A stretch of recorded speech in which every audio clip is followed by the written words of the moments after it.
Doctor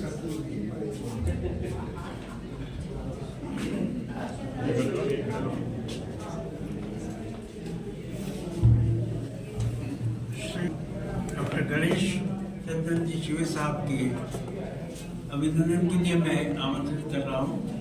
साथ ही अशोक मंथन जी, युगधारा के अध्यक्ष अशोक मंथन जी आप आए और माल्यार्पण कर शॉल से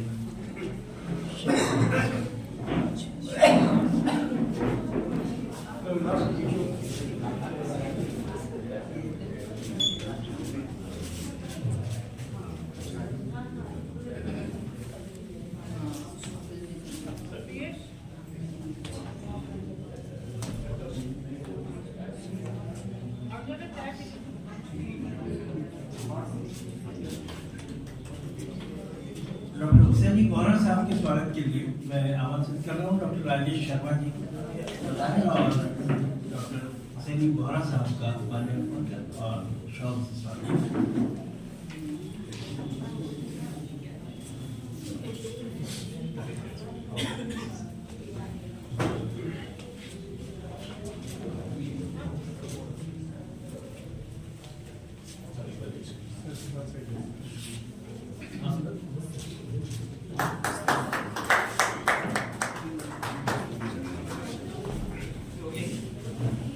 बहुत बहुत धन्यवाद, सभी का बहुत आभार।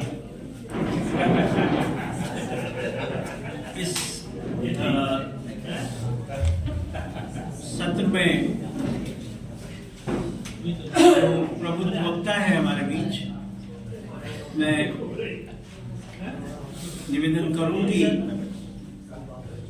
डॉक्टर हुसैनी बोहरा जी स्थानीय भोपाल नोबल्स विश्वविद्यालय में हिंदी के प्राध्यापक हैं और राजस्थान साहित्य अकादमी लोक कला मंडल के विभिन्न आयोजनों में आपकी लगातार भागीदारी रही है। आपने अनेक विषयों पर यहाँ अपने पद प्रस्तुत किए हैं। डॉक्टर गणेश चंदन जी शिवे साहब के बारे में अभी पिछले सत्र में हमें जानकारी प्राप्त हुई है। अपनी लोक कला के माध्यम से विश्व स्तर पर प्रतिष्ठा अर्जित करने वाले ऐसे लोक वर्मकी का हम आयोजन समिति की ओर से, राजस्थान साहित्य अकादमी और भारतीय लोक कला मंडल की ओर से बहुत बहुत स्वागत और अभिनंदन करते हैं। प्रोफेसर के शर्मा साहब, हम सभी कहीं न कहीं आपके विद्यार्थी रहे हैं और पूरा जीवन आपसे सीखते रहे हैं। अभी भी आकांक्षा है कि आपके जो एक तरीके से गहन अध्ययन और अनुभव की जो जिसको हम ट्रेजर कहते हैं, जो खजाना कहते हैं, जो ऐसी एक तरीके से विरासत है वो हम तक पहुँचे। इसी भाव के साथ मैं निवेदन करूँगा सबसे पहले डॉक्टर हुसैनी जी से कि वे आए और अपनी बातचीत हम सब के बीच रखें। डॉक्टर हुसैनी बोहरा जी। भारतीय लोक कला मंडल और राजस्थान साहित्य अकादमी के संयुक्त तत्वाधान में पद्मश्री देवीराज सामर की स्मृति में आयोजित इस राष्ट्रीय गोष्ठी में मंचासीन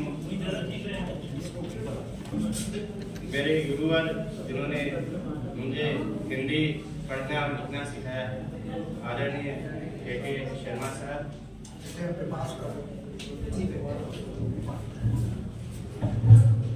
मुंबई से पधारे हमारे दूसरे बच्चा गणेश चंदन शिवे जी, डॉक्टर हेमेंद्र चंदरिया साहब, राजस्थान के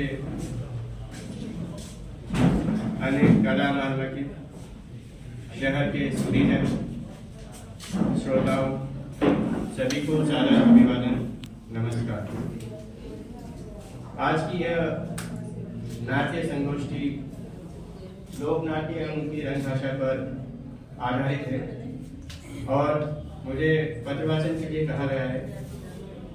मैंने कुछ सामग्री जमा करके एक आलेख के रूप में आपके समक्ष प्रस्तुत कर रहा हूँ। बद्ध कर दिया गया, लेकिन कुछ कलाएं अपने नैसर्गिक या प्राकृतिक रूप में आज भी जन्य के मध्य प्रचलित हैं। उन्हें लोक विशेषण के साथ अभिहित करके पहचाना जाता है, जैसे लोक संगीत, लोक नृत्य, लोकनाट्य आदि। लोकनाट्य को संगीत, नृत्य और अभिनय की त्रिवेणी कहा जा सकता है। भारत में नाट्य परंपरा के बीच प्राचीन काल में मिलते हैं। भरत मुनि ने ईसा पूर्व 3वीं शताब्दी में अपने नाट्य शास्त्र में इस विषय में विवेचन विश्लेषण किया है। नाट्य का अर्थ, प्रयोजन, रस आदि की चर्चा की है। ऐसा कहा जाता है कि ब्रह्मा ने समस्त मानवों के मनोरंजनार्थ नाट्य की रचना की। ब्रह्मा ने ऋग्वेद से पाठ्य, सामवेद से गान, यजुर्वेद से अभिनय और अथर्ववेद से रस लेकर नाट्य वेद की सृष्टि की। कालिदास ने भी लिखा है कि नाटक विभिन्न प्रकार की रुचि रखने वाले मनुष्यों के मनोरंजन का अद्वितीय साधन है। लोकनाट्य वस्तुतः लोक साहित्य की दृश्य विधा है। लोकनाट्य नाटक की शास्त्रीय परंपरा का पालन नहीं करता, जैसे कि पूर्व सत्र में हमारे विद्वान मर्मज्ञों ने इस बारे में कहा है। यह लोक में ही उपजा और लोक में ही पल्लवित हुआ है। लोकनाट्य वस्तुतः मौखिक परंपरा के दस्तावेज हैं। मौखिक रूप में ही ये नाट्य सृजित हुए हैं। इसी वाचिक परंपरा के कारण इसके स्वरूप में स्थायित्व न होकर निरंतर परिवर्तन दृष्टिगत होते रहते हैं। इसके लिए किसी रंगमंचीय तामझाम की भी आवश्यकता नहीं होती है। कुछ लोकनाट्य लिखित रूप में भी मिलते हैं। ये प्राय खुले स्थानों में ही मंचित होते हैं। ये लोकानुरंजन के माध्यम होते हैं। ये अनौपचारिक होते हैं। ये हमारी साझी संस्कृति का प्रतिरूप हैं। लोकनाट्य को अपनी परंपरागत शैली में प्राय खुले मंच पर अभिनीत किया जाता है। यहाँ तक कि किस गीत के साथ कैसा अभिनय, संवाद या नृत्य होगा, यह रूढ़ हो गया है। भरत मुनि ने जिन 3 प्रवृत्तियों अनुरूपा, वृद्ध रूपा और अविरूपानुरूपा का उल्लेख किया है, वह किसी न किसी रूप में लगभग सभी अंचलों के लोकनाट्यों में मौजूद हैं। लोकनाट्य का संबंध लोक जीवन के उस संवेदन पक्ष से है जो उसके जीवन जीने के, संस्कृति निर्माण के संदर्भ में जुड़ती है। इन लोकनाट्यों में लोक के सांस्कृतिक अस्मिता के चिन्हों के अतिरिक्त इनके जनजीवन के जीवन संघर्षों और जीवन मूल्यों की आवाज भी पाई जाती है। लोकनाट्य के संबंध में श्याम परमार के शब्द प्रासंगिक हैं। लोकनाट्य से तात्पर्य नाटक के उस रूप से है जिसका संबंध विशिष्ट शिक्षित समाज से भिन्न सर्वसाधारण के जीवन से है और जो परंपरा से अपने अपने क्षेत्र के जन समुदाय के मनोरंजन का साधन रहा है। लोकनाट्य की परंपरा के संबंध में विद्वानों में मतभेद हैं। विद्वानों का एक वर्ग मानता है कि वेदों की परंपरा ही लोकनाट्यों का मूल स्रोत है, तो दूसरा वर्ग मानता है कि लोकनाट्यों के बीच रामायण और महाभारत के उन गायकों से मिलते हैं जिन्हें पाठक और धारक की संज्ञा से पुकारा गया है। इन विद्वानों ने रामलीला और रासलीला के प्रेरक स्रोत भी इन्हीं गायकों को स्वीकारा है। एक विद्वान के अनुसार प्रत्येक ख्याल या नाट्य अनुष्ठान का ही प्रतिफलन होता है। कुछ विद्वानों ने मध्यकालीन धार्मिक आंदोलनों को ही लोक नाट्यों का प्रेरक तत्व माना है। इस संबंध में डॉक्टर कृष्णदेव उपाध्याय ने लिखा है, लोक नाट्यों का विकास धार्मिक आंदोलनों से प्रेरणा प्राप्त कर चुका है। हिंदी साहित्य के वृहद इतिहास में यह उल्लेख किया है। इसी प्रसंग में श्याम परमार लिखते हैं, मध्यकालीन भक्ति आंदोलन के समय उत्कृष्ट रंगमंच के अभाव में लोक मंच को ही विकसित होने का अवसर प्राप्त हुआ। भक्ति आंदोलन के प्रमुख संतों ने लोकनाट्य शैली को अपनाकर गीति नाट्य परंपरा को प्रश्रय दिया।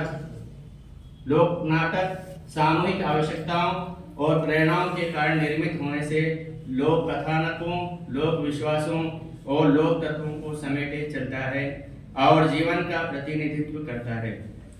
लोक नाटक की उत्पत्ति सामाजिक और धार्मिक तत्वों के साथ हुई मानी जाती है और सामूहिक मनोरंजन इसका उद्देश्य है। भारतीय लोकनाट्य परंपरा केवल समृद्ध ही नहीं है बल्कि बहुरंगी और गतिमान भी है। भारत के विभिन्न अंचलों में भिन्न भिन्न प्रकार के लोक नाट्य सृजित और पल्लवित हुए हैं। उत्तर भारत में रामलीला और रासलीला प्रचलित है। मध्य प्रदेश के मालवा प्रांत में माच नामक लोक नाट्य प्रसिद्ध है। राजस्थान में माच ख्याल के रूप में प्रचलित है।